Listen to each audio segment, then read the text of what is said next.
big road game Saturday. We've got, maybe the most talented team in the league in Kentucky. They definitely have more guys on draft boards than any other team in the league. So, and they've been good. I mean, I looked two of their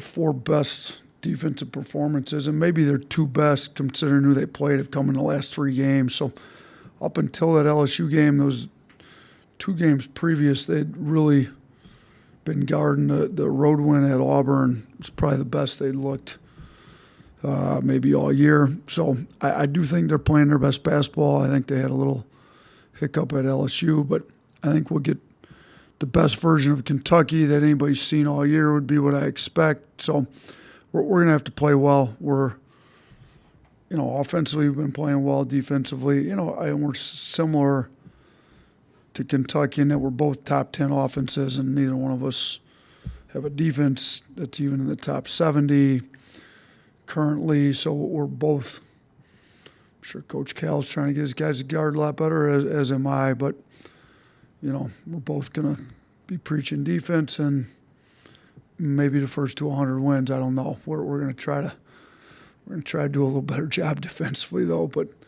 it would be nice if we'd make a few more threes in the first half than we did last game too. But they're a good team, talented. I mean, the guard plays great. They've got a legitimate rim protector.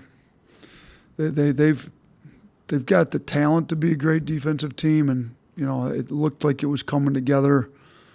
Even the LSU game, I didn't think they weren't terrible for sure. They weren't as good as they were the two before, but they're playing their best defensive basketball now of the year, in my opinion.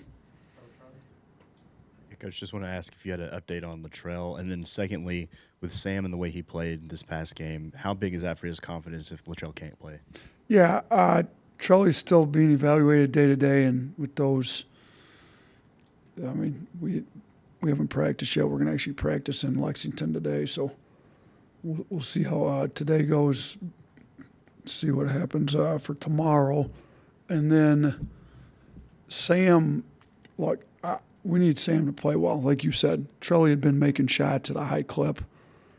Sam's capable of making shots. He was 4 of 7 from 3 the last game. He's going to need to play well on both sides of the ball. Trelly's been one of our best perimeter defenders all year. We need Sam to really continue to step up his defense, and it's been getting better.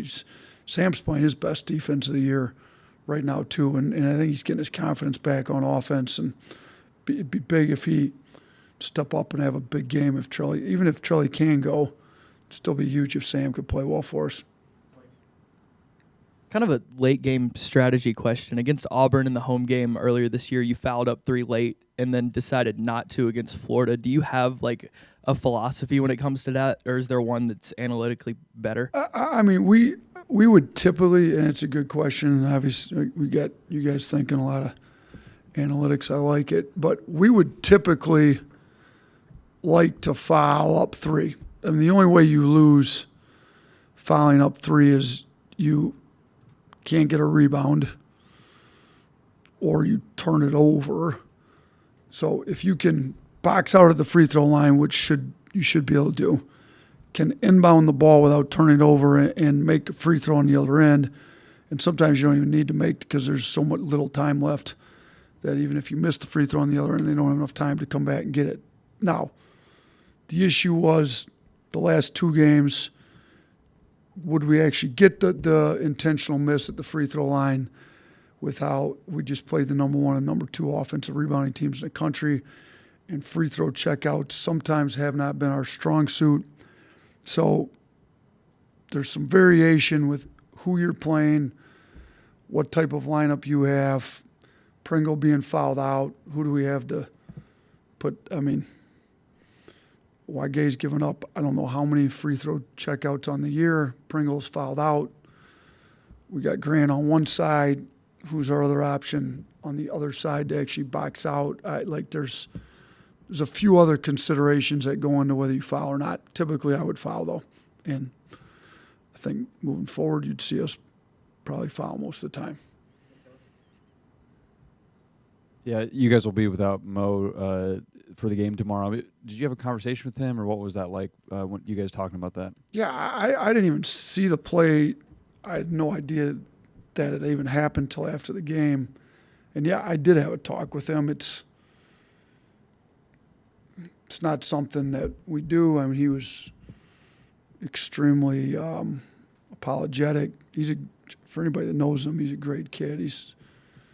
And I think he told me he apologized to the kid in the handshake line. I think he'd reached out on social media and apologized to who's Alex from Florida again, but there's still consequences for your actions, and I 100% agree with the SEC's decision. If they didn't suspend him, we would have suspended him. So it's not behavior we condone or tolerate around here, and the penalty's appropriate for the situation. Wondering if you can update us on what you've seen from Chris Parker. Chris Parker, Yeah. he's coming along. He's, obviously we're redshirting him. We don't want to screw him on his eligibility. That was part of the agreement when we originally redshirted him, that even if we got in a bind like we currently are, we wouldn't ruin his year of eligibility. So he could step into a game and help us right now, though. He's put on a lot of weight. He's gotten a lot better. He's a much better defender. He's using his athleticism. He's becoming a better shooter. It's the one area that he's really got to work hard on in the off season, but he has become better. But he's getting better every day in practice, and he's a great kid.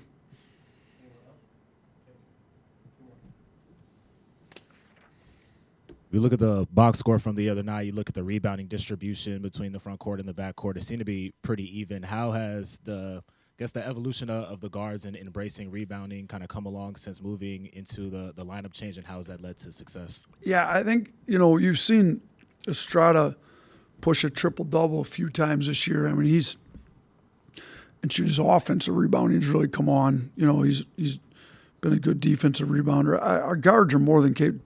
Reitzel's had a double-double. Sears could easily get a double. Sears could get a triple-double, actually. I think Sears, Estrada, Reitzel, Ryland starting to rebound it better. I think you see the more our guards rebound it, the quicker we can get out in transition. So we keep making that point. The better transition teams have guards that, you take one step out of the transition. You don't have to get a defensive rebound and throw an outlet to a guard. You just get the defensive rebound, you're out. So in some of these really good offensive rebounding teams, your bigs are kind of wrestling with the great rebounders that A&M and Florida had, and then your guards are going to have to come in and get some defensive rebounds, and we've been doing a better job of it. Hopefully we continue to do a better job of it, and we need the whole team to rebound well, but I think, like I said, sometimes your bigs in these games are fighting a war in there, and the guards need to come in and help them rebound a little bit. Sticking with guards, when you watch film, what stands out about Kentucky's backcourt? Yeah, Kentucky's backcourt's one of the most talented in the country. I mean, you look, they've got Reeves, who's been there, it's a veteran. He's one of the top three or four scorers. I mean, him and Sears are both in the top. What's he, third? Yeah. So we got two of the top three scorers in the league, and Sears and him in this game. I mean, he's shooting. He's one of the best shooters in the SEC, shooting a high percentage from three. He can get downhill. He can shoot mid-range. I mean, Reeves is good. Wagner's very good. They start him. He's a great passer and get downhill in the paint. They bring Dillingham off the bench, who right now I think is supposed to be the top rated as far as the draft, like mock drafts go. He's the top-rated American guard in the draft. So, and they bring him off the bench. So that tells you how talented their backcourt is. So, arguably the best guard prospect in the country for the draft this next year comes off their bench, and he can score it at a ridiculously high level. He shoots it, gets in the paint, does a lot. Reed Shepard's projected lottery pick. He's sixth in the country in steal rate. He doesn't miss many open shots. They're super talented. Our guards that are wanting to prove they belong at the next level got to great opportunity in this game to guard guys that are on draft boards and prove they can play defense against future pros, because Kentucky has future pros on this roster. So, this may be the most talented backcourt we see all year, and their front court's really good too. So there's a lot of talent on this Kentucky team. We've got some older guys. Obviously, Reeves is older, but, a lot of the rest of their backcourt's a lot younger. So, our experienced guys are going to have to play well against some young, talented kids.